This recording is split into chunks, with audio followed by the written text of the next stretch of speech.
The knife was already at Elijah Talbot's throat when the Warlord's men dragged him into the mud before the shrine of St. Myrn, and the crowd along the pilgrim road pressed close to watch him bleed for a debt that was never his to owe. "Steady now," Elijah said, his voice cracked but calm, the way he always spoke to a man screaming on his table with an arrow buried in his gut. "I stitched your captain's leg back together 3 winters past. Cut me now, and you'll be short a man who knows how to keep the rest of you breathing when the next raid comes." The soldier holding the blade only pressed harder, and a bead of blood traced down into Elijah's collar. Around them the pilgrim road had gone silent, wayhouse doors shut, shrine bells stilled, even the ragged pilgrims who came each season to leave offerings at the stone saints keeping their eyes down. This was Warlord Draven Ashgrave's road now, at least for today, and Draven Ashgrave collected on debts the way other men collected firewood, without mercy and without waste. "You signed for your father's grain," Draven said from atop his horse, unrolling the contract with a snap of parchment that sounded, in that silence, like a bone breaking. 60 measures, 3 years unpaid, plus the Warlord's interest. "That makes you mine to sell, apothecary, unless you've got coin sewn into that ratty coat of yours." "I have herbs," Elijah said. "I have salves and sutures and 40 years of my father's ledgers on how to set a broken leg so it heals straight. I don't have 60 measures of grain in gold." "Then you have nothing," Draven said, and smiled the way wolves smile before they decide a thing is worth killing. That was the moment the ground began to shake. It was not thunder, though it rolled like thunder down the pilgrim road, scattering pigeons off the shrine roofs and setting the wayhouse shutters rattling in their frames.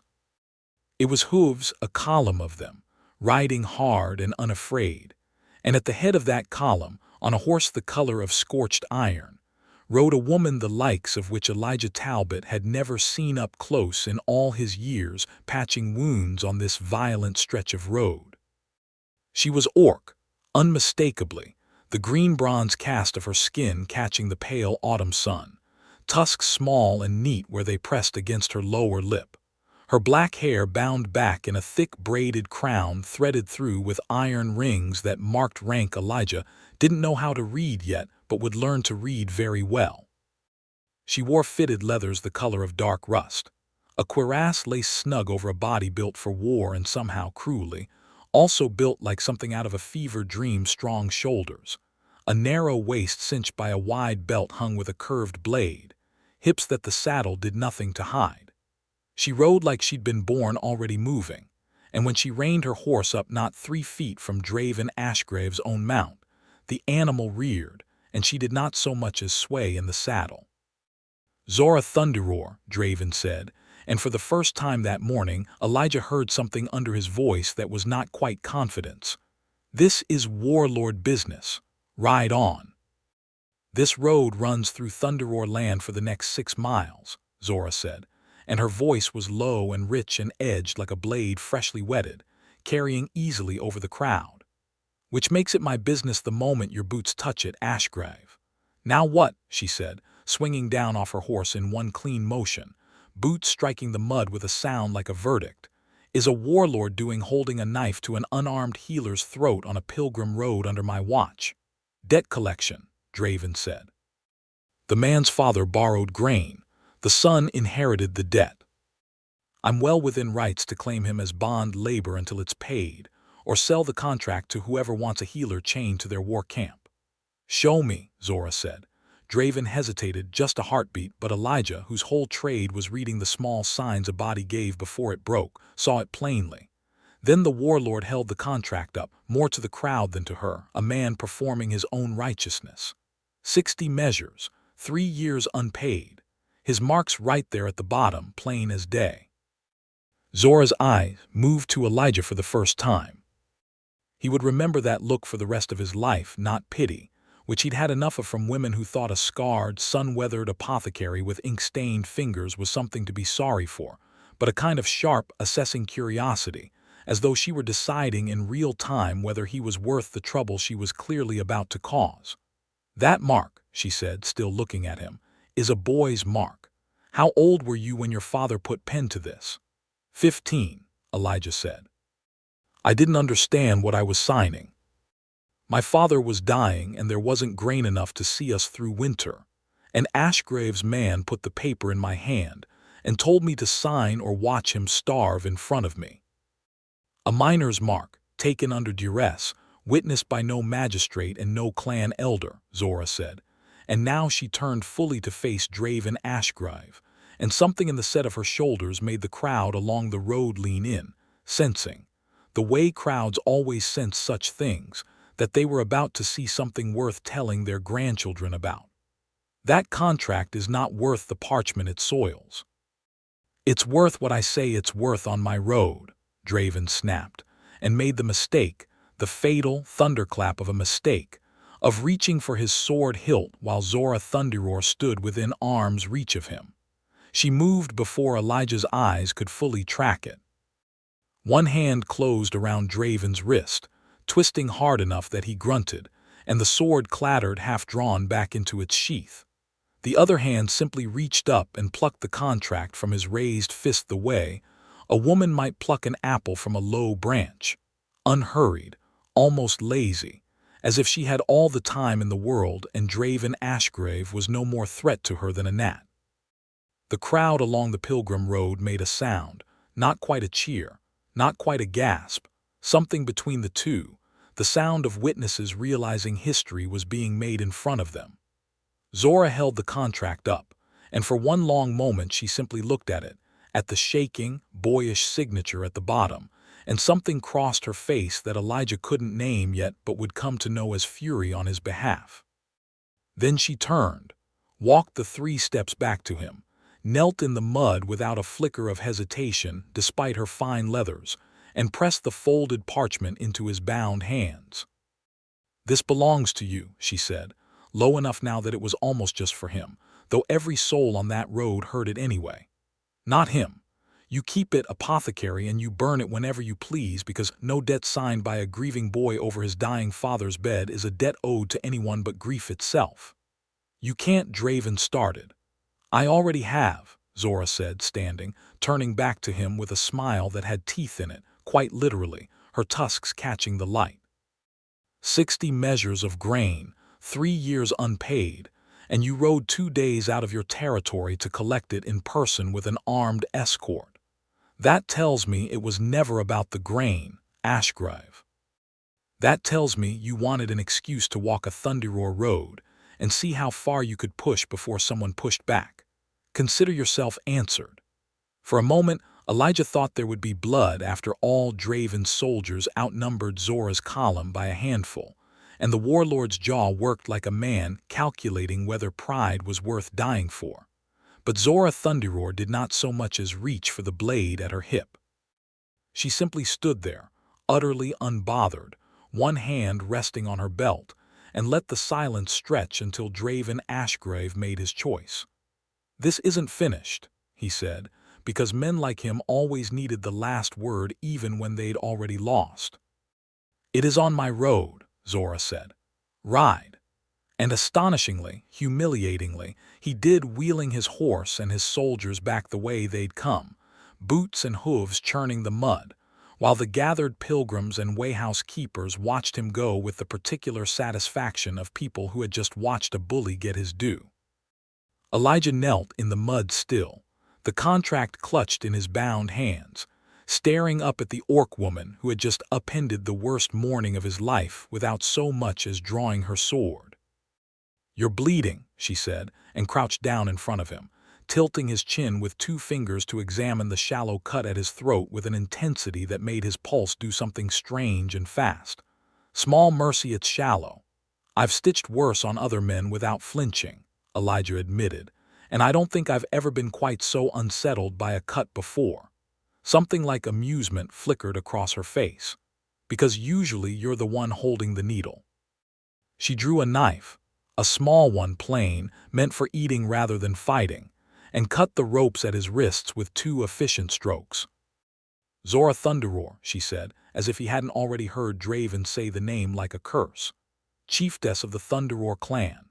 "Elijah Talbot," he said, rubbing feeling back into his wrists. Apothecary.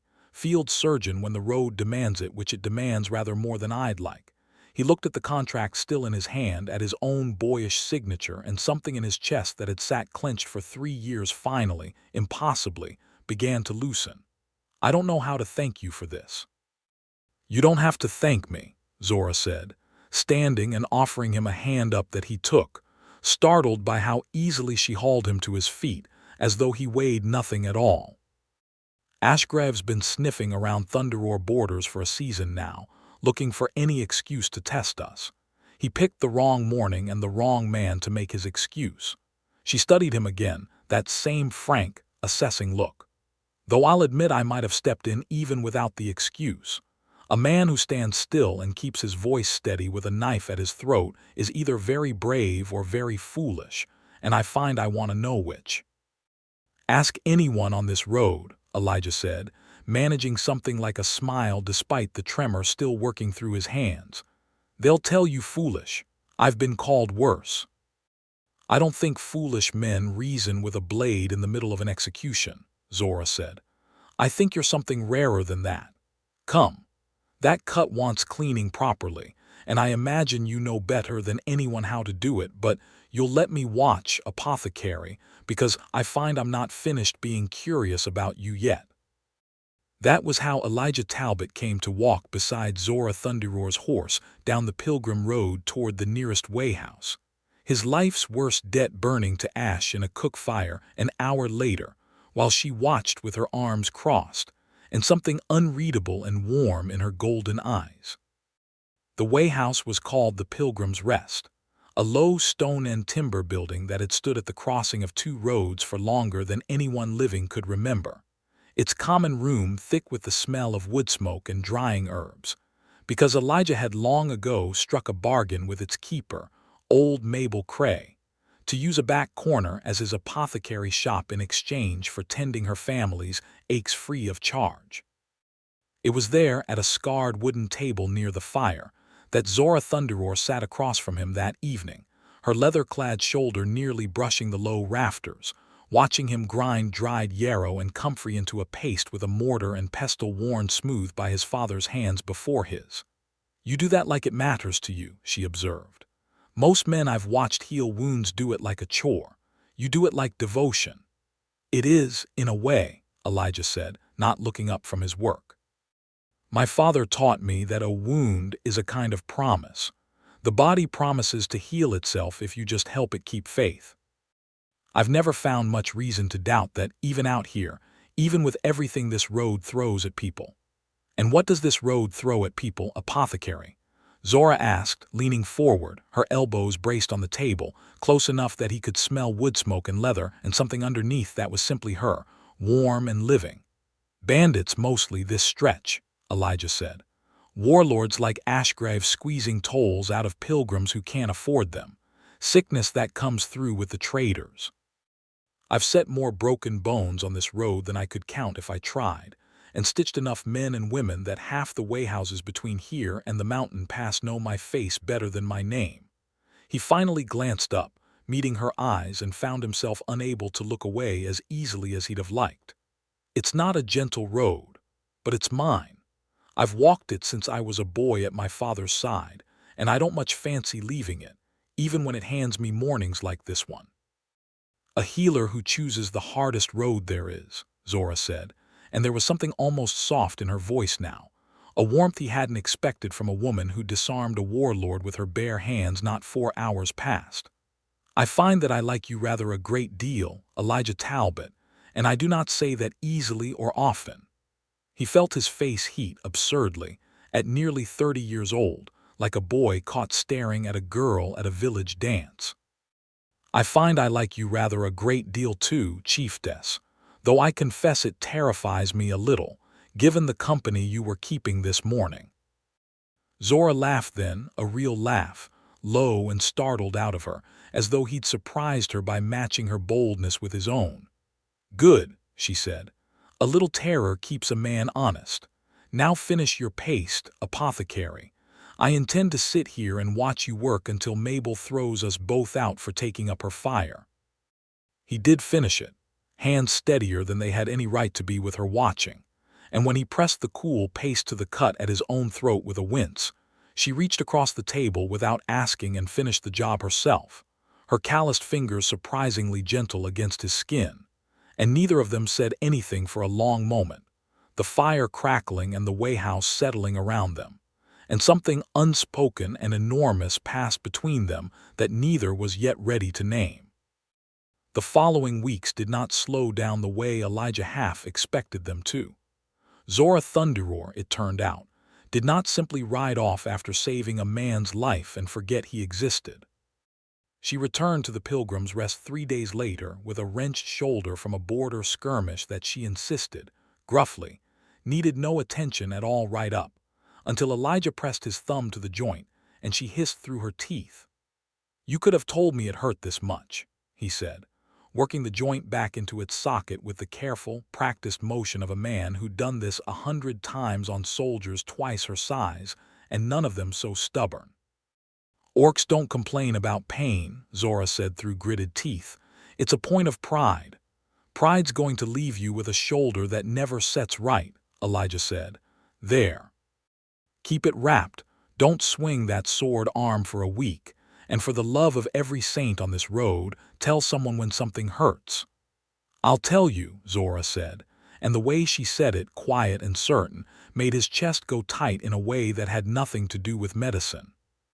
That became the shape of things through the autumn, Zora Thunderroar finding reasons, some more transparent than others, to ride the length of the Pilgrim Road that ran near her clan's territory and land herself at the Pilgrim's Rest, at Elijah's corner table, close enough to watch him work, closer still when Mabel Cray started giving them knowing looks that made Elijah's ears burn. She brought him things, too, in the wordless way of a woman unused to courting and doing it anyway. A pouch of rare mountain herbs from Thunderroar land that grew nowhere else on the road, a whetstone for his surgical blades carved from Thunderroar quarry stone, once memorably, the pelt of a snow lynx she'd hunted herself, which she draped over his shoulders in the common room with a look daring anyone to comment. "I can't accept gifts like this," Elijah told her that night, running his hand over the impossibly soft fur, feeling entirely out of his depth. "I've nothing to give you in return that could match it." "You saved my second's life not 2 weeks ago," Zora said, "when Garrick took an arrow in the leg during a border scrap and every healer within a day's ride was already tending Ashgrave's wounded. You rode out yourself, in the dark, on a horse you don't even own, to a orc war camp that half the humans on this road wouldn't approach with a sword in each hand. Don't tell me you've nothing to give. You've given more than you know." He had, in fact, ridden out that night on Mabel's borrowed mare, following a Thunderroar scout through unfamiliar dark country to reach a war camp lit with torchlight and hide tents, orcs of every size and scar watching him with open suspicion as he knelt beside Garrick's ruined leg and worked for 3 hours by lantern light to save it. He remembered the particular silence that fell over the camp as he worked, the way it had shifted, by the time he finished, and Garrick's fever broke toward dawn, into something that was not quite acceptance but was no longer hostility either. He remembered, most of all, Zora standing in the tent's entrance the whole night, arms crossed, watching him with an expression he hadn't yet had the courage to name. "That camp doesn't trust humans," she told him afterward, walking him back out into the gray morning light. "Most of them have buried kin to human blades, same as I've buried kin, and I won't pretend that history away for either of our sakes. But they trust you now, Elijah Talbot, because you rode into the dark for a stranger's life and asked for nothing in return. That's not nothing. That's the beginning of something this road hasn't seen in a very long time. What is it the beginning of?" He'd asked, and she'd looked at him for a long moment, something fierce and uncertain warring behind her golden eyes. "I don't know yet," she'd admitted, "but I intend to find out." It was 2 weeks after that, on a cold evening with the first hard frost of the season silvering the Wayhouse's shutters, that Zora finally stopped pretending the visits were about wrenched shoulders and rare herbs. She found him alone in his apothecary corner, grinding a bitter root for a traveling merchant's fever, and simply stood in the doorway watching him until he glanced up, startled by how long she must have been there. "You've been avoiding a question," she said without preamble. "Have I?" Elijah set down his pestle, wiping his hands on his apron, feeling his heart pick up its pace the way it always did lately when she looked at him like that, direct, unguarded, hungry in a way he still hadn't let himself fully believe. "You have." She crossed the room in 3 strides and stopped close enough that he had to tip his head back slightly to hold her gaze, close enough that he could feel the warmth radiating off her, close enough that every rational thought in his head scattered like startled birds. "Every time I sit across from you, every time I bring you some foolish gift I've no good excuse for, every time I ride 2 hours out of my way to sit in this smoky little room and watch you work, you know what that means, apothecary. You're not a fool, whatever you claim to the contrary. So I'll ask plainly, because thunder or orcs don't waste breath dancing around what they want. Do you want me the way I want you, Elijah Talbot? Because I have wanted you since the moment you kept your voice steady with a knife at your throat, and I am done pretending otherwise." For a moment he simply stared at her, this magnificent, fearless woman who had faced down a warlord without blinking, now standing in front of him bare and uncertain, in a way he suspected very few people had ever seen, waiting on his answer like it mattered more than anything else in the world. "I've wanted you since you knelt in the mud and put that contract in my hands like it was nothing at all to you, when it was everything to me," he said, his voice rougher than he meant it to be. "I've told myself for weeks that a woman like you couldn't possibly want a scarred apothecary who owns nothing but a bag of herbs and a dead man's ledgers. I didn't dare hope otherwise."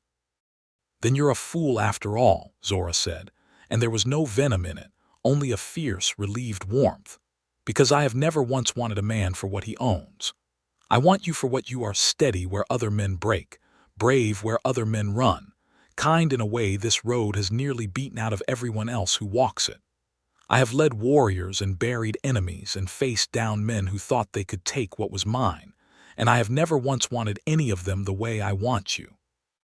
She kissed him then, closing the last distance between them with a certainty that left no room for doubt, one hand cradling his jaw with a gentleness that seemed impossible from a woman who could disarm a warlord barehanded.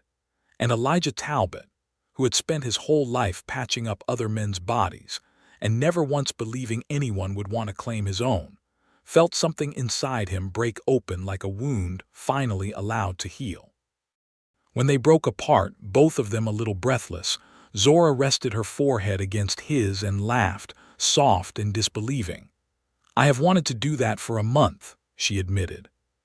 "I've wanted you to do that for nearly as long," Elijah said, "and I didn't have the courage to say so." "Good thing one of us did," Zora said, and kissed him again. Word of the confrontation on the Pilgrim Road had, of course, spread the way such stories always did. Traders carried it from wayhouse to wayhouse. Pilgrims told it at shrine fires. And within a month it had grown in the telling until some versions had Zora Thunderroar breathing fire and others had Elijah Talbot drawing a hidden blade of his own, neither of which was remotely true, but both of which served to make Draven Ashgrave's humiliation into something like legend along that stretch of road. It also, inevitably, drew attention Zora and Elijah could have done without. The attention came first as whispers among the human wayhouse keepers and pilgrims, a healer and an Orc Chieftess. Unnatural, some muttered dangerous, others said, though fewer said it to Elijah's face once word got around that the Thunderroar clan considered him under their protection. It came second, and far more dangerously, from Draven Ashgrave himself, who did not take well to being made a fool of on a public road, and who had spent the autumn quietly rebuilding his pride the way certain men always did through violence. The blow fell on a market day in the walled town of Corvin Bridge, a stone-walled trading town that straddled the Pilgrim Road at its widest point, its square thick with stalls and pilgrims and traders haggling over autumn harvests. Elijah had come to restock his herb stores. Zora riding beside him with two of her warriors as escort, when Draven Ashgrave's men appeared at the square's edge with a different kind of contract entirely. "Zora Thunderroar," Draven called out from horseback, his voice pitched to carry across the crowded square, and Elijah felt the day go cold and sharp around him even before he understood what was happening. "I've brought something for the good people of Corvin Bridge to see, a public reading, since your little display on the Pilgrim Road seemed to enjoy such an audience."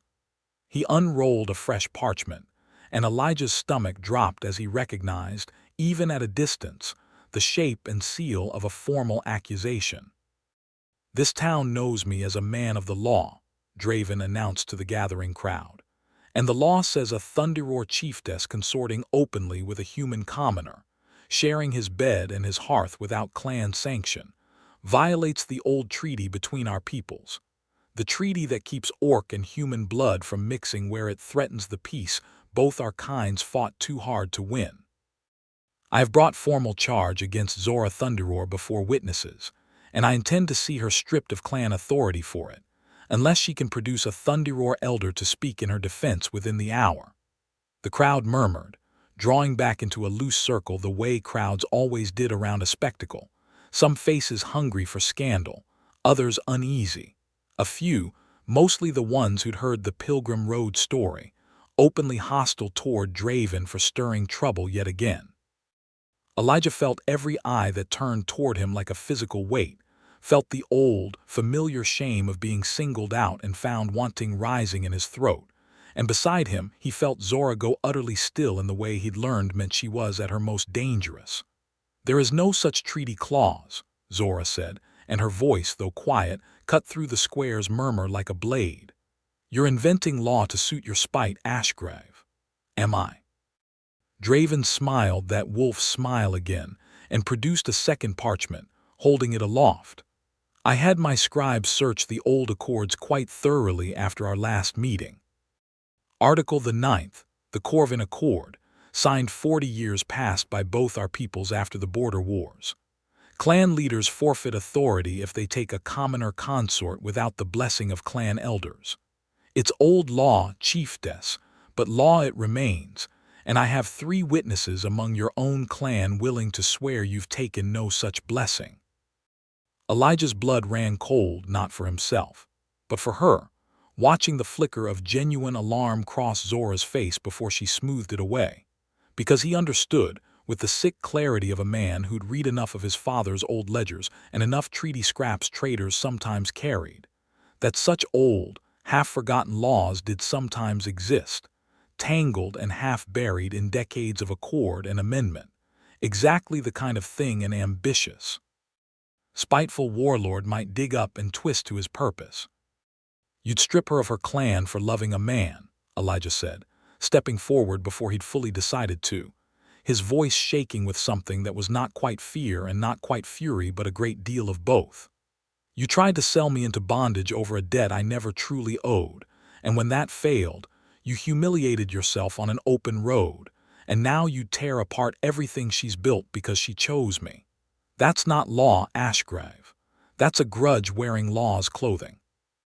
"Careful, apothecary," Draven said, though something flickered behind his eyes at being called out so plainly in front of a crowd that was, Elijah could feel, beginning to lean toward outrage on Zora's behalf. "You're not the one on trial here." "Then let me be," Zora said, and the words rang out clear and sudden and utterly without fear, silencing the square entirely.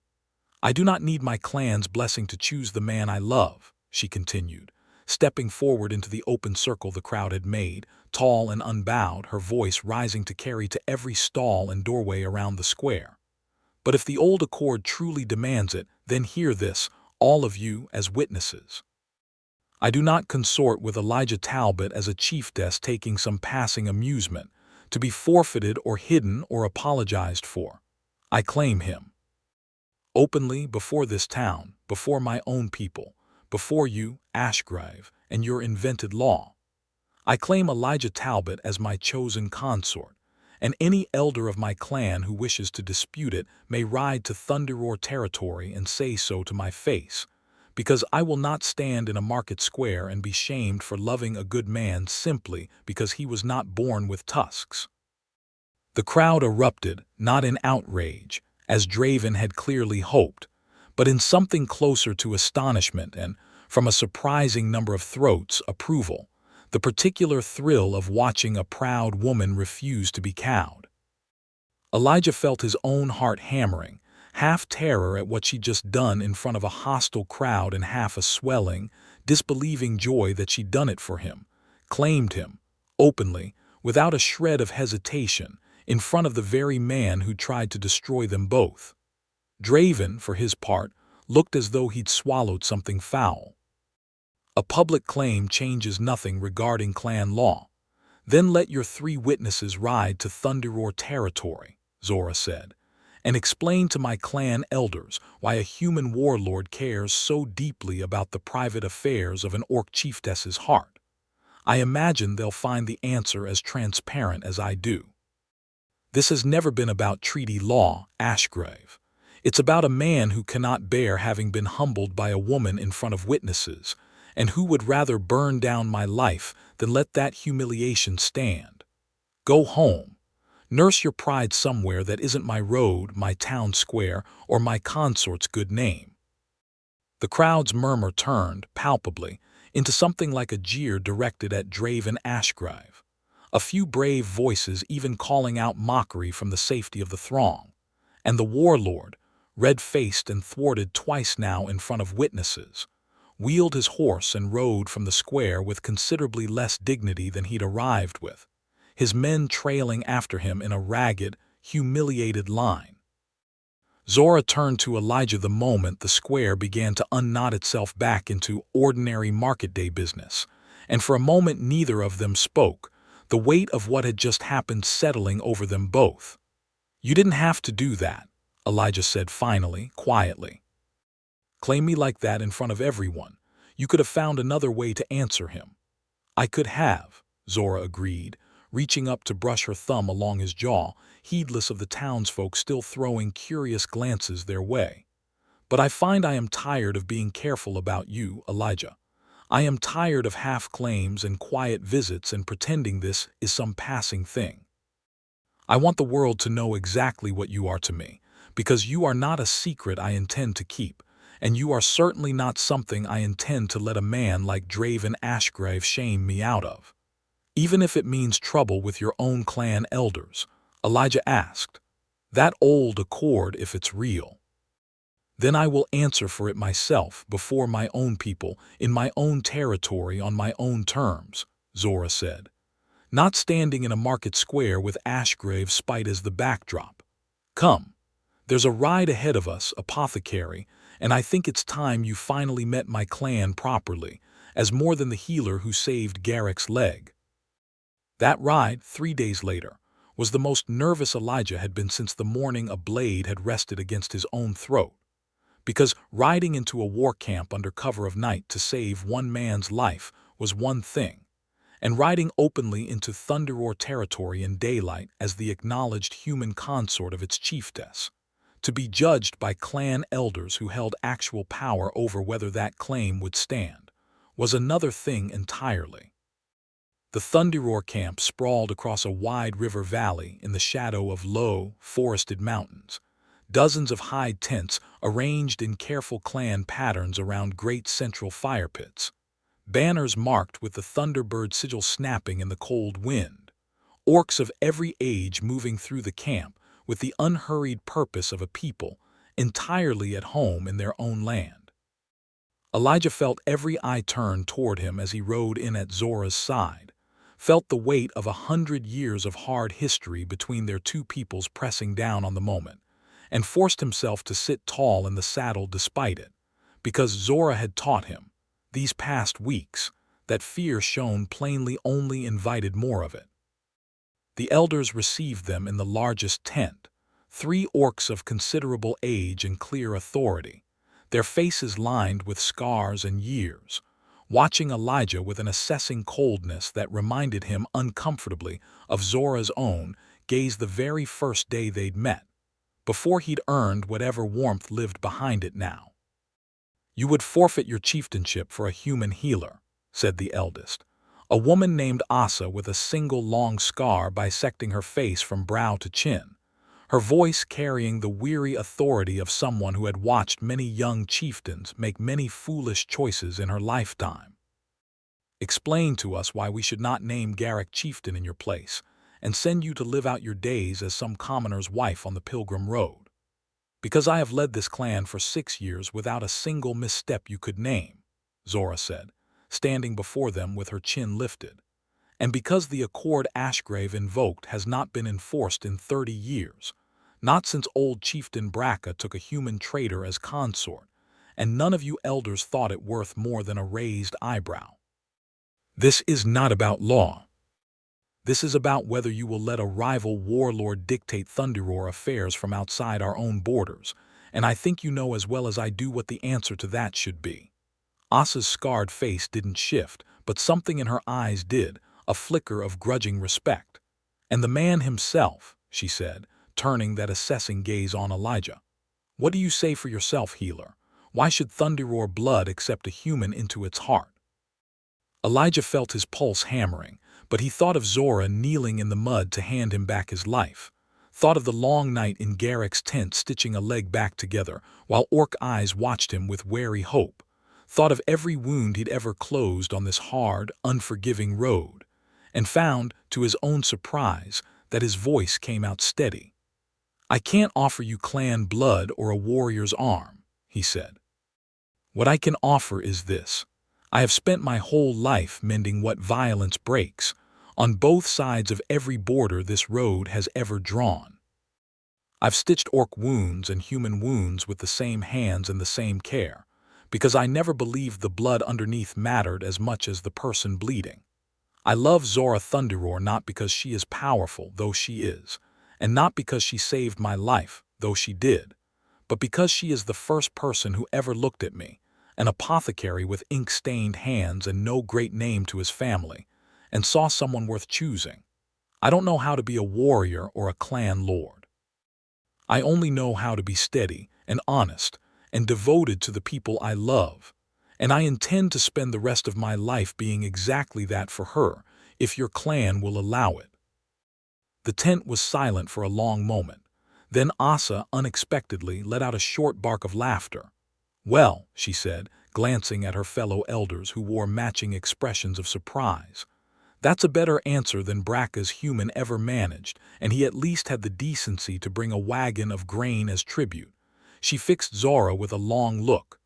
"The accord stands unenforced, Chieftess, and shall remain so.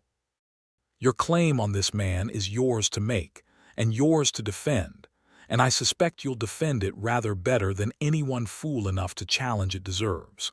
Welcome him, if he'll have our welcome, and let Ashgrave choke on his own invented laws." The relief that broke across Zora's face was something Elijah would treasure for the rest of his days. Not because she had ever doubted herself, he understood, but because she had feared, quietly, that her choice might cost her people's trust, and to see that fear lift was to see her, for once, entirely unguarded.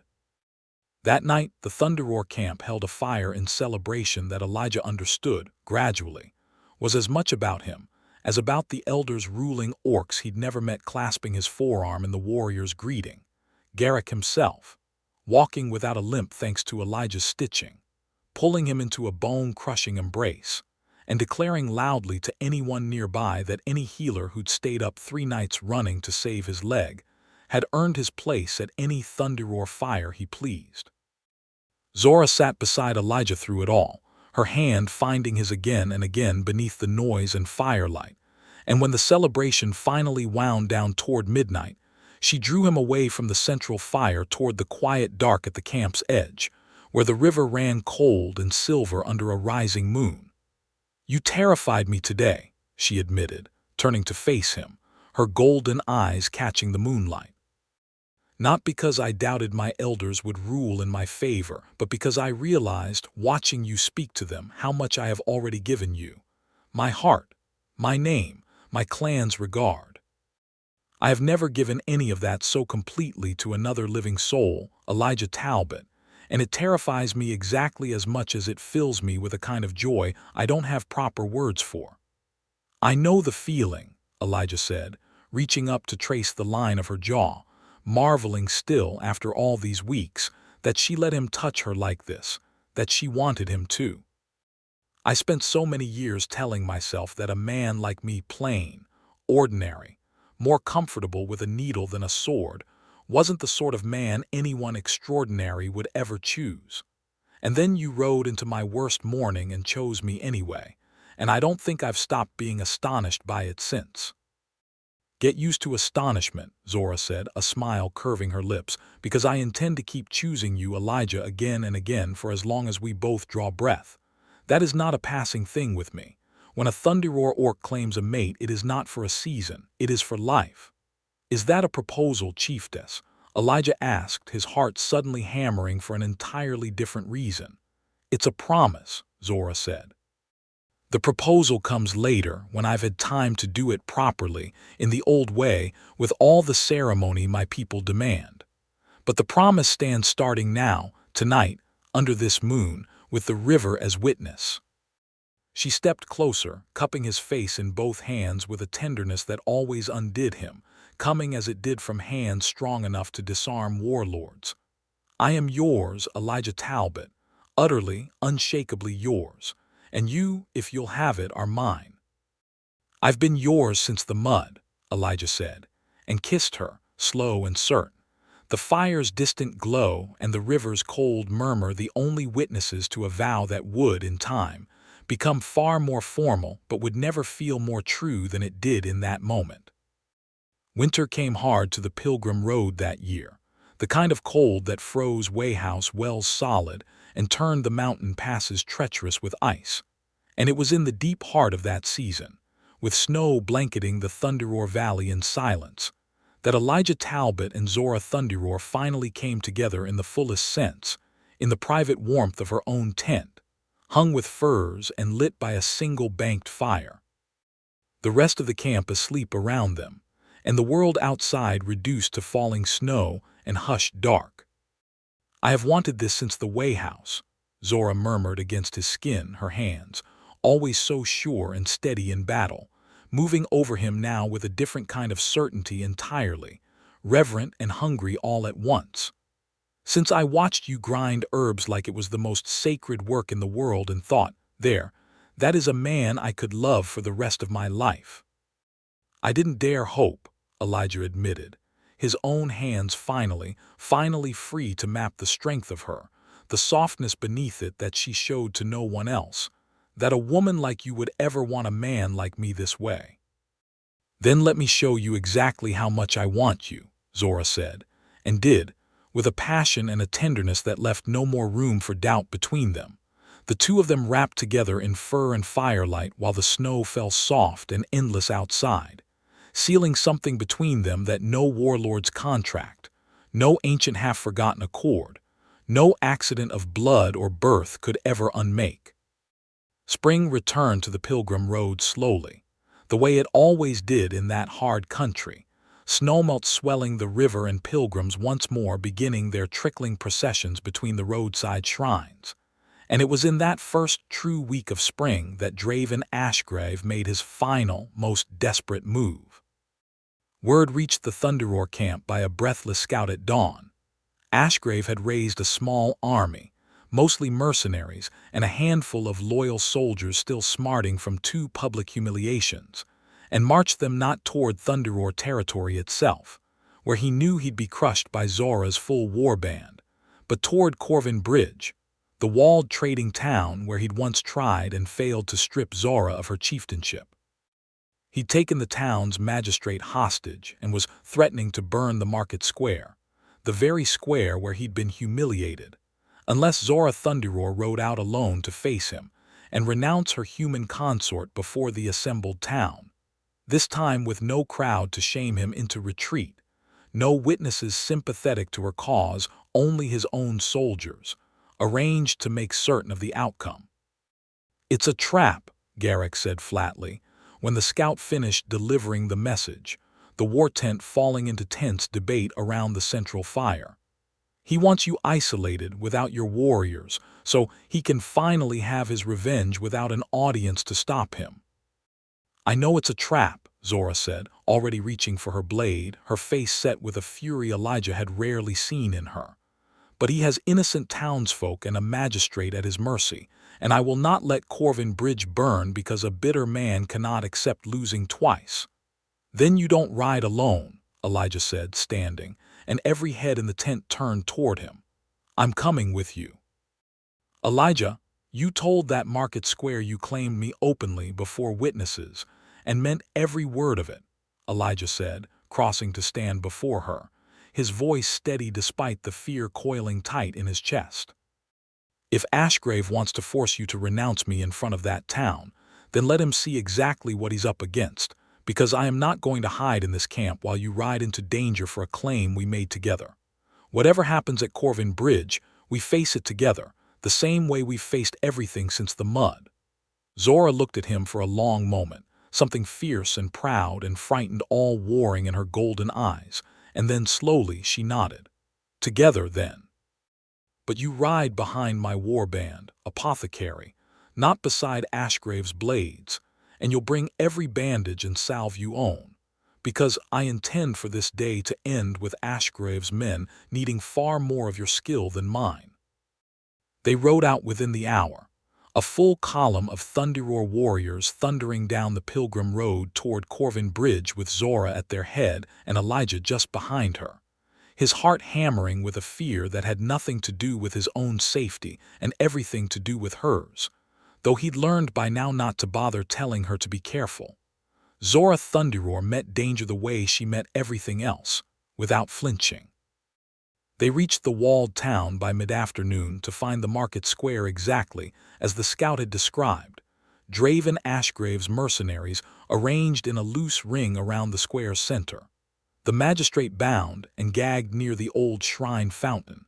Townsfolk pressed fearfully against the shuttered stalls and doorways, watching with the particular helpless dread of people caught between armed men. Draven himself stood in the square's center, sword drawn, and when Zora's column thundered through the town gate his face twisted with something between triumph and fury at the sight of the warriors flanking her. "I said come alone," he shouted. "You said a great many things, Ashgrave, most of them lies," Zora called back, reining her horse to a stop at the square's edge and dismounting with the same fearless ease she'd shown the very first day Elijah had seen her. "You threaten a town full of innocent people to force a private confrontation you know you cannot win honestly. That is not the act of a warlord. That is the act of a coward who has run out of legitimate ways to save his pride." "Release the magistrate," Elijah added, dismounting beside her, his voice carrying across the tent square, "and end this before anyone else gets hurt. You've already lost, Ashgrave. You lost the moment you had to resort to hostages to get her attention." Draven's face contorted with rage at seeing Elijah standing there, unbowed at Zora's side yet again. "You," he snarled, and in one sudden, ugly motion he lunged, not at Zora, whom he clearly still feared to face directly, but at Elijah, the softer target, the one he thought would finally let him win. What happened next would be told and retold along the pilgrim road for years afterward, growing in the telling the way such stories always did, though the truth needed no embellishment at all. Zora Thunderoar moved between them before Draven's blade had covered half the distance, catching his sword arm with one hand and with the other, driving her own weapon's hilt into his jaw with a crack that echoed off the square's stone walls. Draven crumpled, sword clattering from his grip, and before his mercenaries could even fully register what had happened, Zora had her blade at his throat, her boot planted on his chest, pinning him to the cobblestones in full view of the entire watching town. "You raised a blade against my consort," she said, her voice carrying to every corner of the silent square, "in front of witnesses, in a town whose people you've already terrorized once too often. I could kill you here, Ashgrave, and no magistrate in this kingdom would call it anything but justice. But I find I want something better than your death. I want your ruin to be complete and lasting and remembered." She looked up, calling to Draven's own mercenaries, who stood frozen, weapons half-raised, clearly uncertain whether to intervene against an Orc Chieftess who just felled their employer without visible effort. "Your contracts with this man are void the moment his blood touches these stones," she called to them. "I have coin enough to pay out whatever wages he owes you, and Corvin Bridge has grain enough to feed you through to your next posting, if you lay down your arms now and walk away from a man who was never worth dying for. Choose quickly." One by one, the mercenaries lowered their weapons, men paid to fight, not men loyal enough to die for a warlord's wounded pride, and within minutes the square had emptied of armed threat entirely, leaving only Draven Ashgrave, disarmed and humiliated a third and final time, pinned beneath Zora's boot, while the townsfolk of Corvin Bridge began, tentatively, to cheer. Elijah moved quickly to free the bound magistrate, checking him over with a healer's practiced hands, finding him shaken but unharmed, and it was the magistrate himself, once freed, who stepped forward on unsteady legs to deliver the final blow to Draven Ashgrave's ambitions. "I witnessed everything," the magistrate said, his voice gaining strength as the crowd's support bolstered him. "Hostage-taking, assault, and attempted murder against a healer under Thunderroar protection, all before a full market square of witnesses. Draven Ashgrave, by the authority of this town's charter, I strip you of any warlord's right to hold contracts or collect tolls on this road, effective this hour, and I will see this testimony carried to every magistrate between here and the capital." Zora removed her boot and her blade, allowing Draven to sit up, bloodied and broken in every way that mattered to a man like him. Not physically, though his jaw would ache for weeks, but in the eyes of every witness who would carry this story down the pilgrim road for years to come. He looked up at Zora and Elijah both, standing together, unbowed, and something in his face finally, fully collapsed into defeat. "This isn't over," he tried weakly, the same tired words from the pilgrim road months before, but they carried no weight at all now, not with mercenaries walking away and a magistrate stripping him of authority and an entire town watching him crumble. "It is," Zora said simply. "It has been over since the moment you decided a healer's kindness and a chieftess's love were things worth destroying. Get up, Ashgrave, and walk away from this road, and do not let me find you on Thunderroar land or near this town again, or the next time I will not be so merciful." He went finally, truly, stumbling out through the town gate alone, his mercenaries already scattering to the winds, and the market square of Corvin Bridge erupted into genuine celebration the moment he was gone, townsfolk rushing forward to thank the magistrate, to thank Zora, to press grateful hands against Elijah's shoulders for the healing he'd already begun offering to a few mercenaries who'd taken minor cuts in the brief scuffle, because that was simply who he was. Even in the aftermath of danger. That evening, as the town of Corvin Bridge threw together an impromptu celebration in the same square that had so nearly become a battlefield, Zora drew Elijah aside to the quiet of the old stone shrine near the fountain, its worn saint statue watching over them with the patient blankness of centuries. "I told you that first night by the river that a proper proposal would come later in the old way with all the ceremony my people demand," she said, and there was something different in her voice now, a nervousness he'd rarely heard from her, this woman who feared nothing. "I find I do not want to wait for later anymore, Elijah Talbot. I have watched you stand beside me through a warlord's spite, through my own clan's judgment, through hostages and blades and every danger this road has thrown at us since the morning I first saw you, and I have never once seen you flinch from any of it, not for your own sake, but always for mine, and for the people we could help together. I do not want another season to pass without making that permanent, before every witness who matters." She drew from her belt pouch a simple iron ring, unadorned but for a small engraved thunderbird, clearly forged rather than bought, and Elijah understood with a swelling ache in his chest that she must have had it made weeks ago, carrying it with her, waiting for the right moment.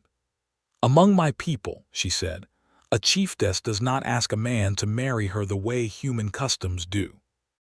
She offers a mark of claiming, and if he accepts it, the binding is done, witnessed by whoever stands near enough to see it, sealed forever after. I am offering you that mark, Elijah, here in this square, before this town that has seen us through the worst of what Ashgrave could throw at us. Will you wear it? Will you be mine, fully, permanently, in the old way and every way after?" Elijah's hands were not steady as he took the ring from her palm, but his voice, when it came, held nothing but certainty. "I have spent my whole life patching up other people's wounds and telling myself that was enough, that I didn't need anyone to choose me the way I chose to help everyone else," he said. "And then you rode into my worst morning and handed me back my life, and every day since, you've shown me what it means to be wanted, truly wanted, by someone who could have chosen anyone at all. I would be honored, Zora Thunderroar, more honored than I have words for, to wear your mark and be yours until the last breath leaves my body."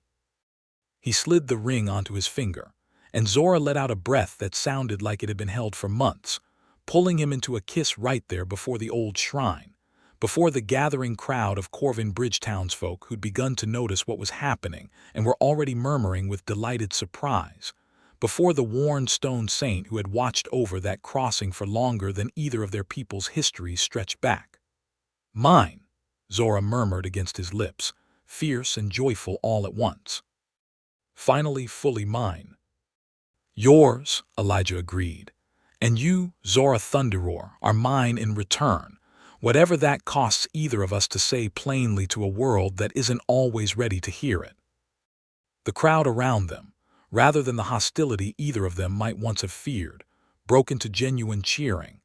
The same townsfolk who had watched an Orc Chieftess disarm a warlord twice now, watched her save their magistrate, watched her claim a human healer before their own eyes with a tenderness that undid every ugly prejudice either people had carried into that square, and found in the end that what they were witnessing was simply love, plain and undeniable.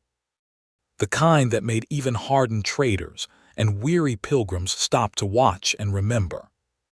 They held a fuller ceremony a month later, back on Thunderroar land, with the full clan gathered around the great central fire, Asa herself presiding with unexpected warmth, Garrick standing as Elijah's witness with a grin that hadn't left his face in weeks, Mabel Cray traveling out from the Pilgrim's Rest with a wagon full of wedding gifts and tears in her eyes at seeing the quiet apothecary she'd fed and housed for years finally, truly happy. They exchanged vows at the threshold of Zora's own tent, newly rebuilt and expanded to hold 2 lives instead of 1, her hand in his beneath the open sky, the Thunderbird banners snapping overhead in a clean autumn wind. "I vow," Zora said, her voice steady and sure before her assembled clan, "to stand beside you against any warlord, any prejudice, any danger this road or any other might throw at us, for as long as I draw breath. I vow to choose you again every single day, not because I must, but because there is no one else I would ever wish to choose." "I vow," Elijah said, his own voice thick with an emotion he no longer had any reason to hide, "to mend whatever this world breaks in you, the way I've spent my whole life mending what it breaks in others, and to never let you doubt, not for one single day, that you are wanted and needed, and loved beyond anything I have words to properly express. I was a lonely man on a hard road before you rode into it, Zora Thunderroar, and I will spend every day left to me grateful that you chose to make it yours." They sealed it with a kiss at the threshold of their shared tent, the whole Thunderroar clan cheering around them, the fire crackling warm against the coming autumn chill, and somewhere far down the Pilgrim Road, past shrines and wayhouses and all the hard history that had once stood between an Orc Chieftess and a human apothecary, a contract that had once nearly cost him everything lay long since burned to ash, replaced by a vow that neither warlord's spite nor ancient half-forgotten law, nor any force in that rugged, unforgiving world would ever manage to break. They made their home between two worlds after that. The Pilgrim's Rest remained Elijah's apothecary corner, where travelers still came for salves and sutures and the particular calm of his steady hands, while Thunderroar Land became the place they returned to each season, Zora's clan having long since stopped seeing him as merely tolerated and started seeing him as simply theirs, the healer who belonged to their chieftess, and through her, to all of them. Draven Ashgrave was never seen on that stretch of road again, his name fading into the kind of story pilgrims told each other at shrine fires as a warning against pride and spite, while Zora Thunderroar and Elijah Talbot's names became something else entirely. The story told instead of the warlord's downfall and the chieftess's love, of a contract snatched from a cruel man's hand and given instead to the one person who had ever truly deserved it, and of two people who had found, against every hard edge of that rugged world, exactly the kind of devotion neither had ever quite dared to hope for.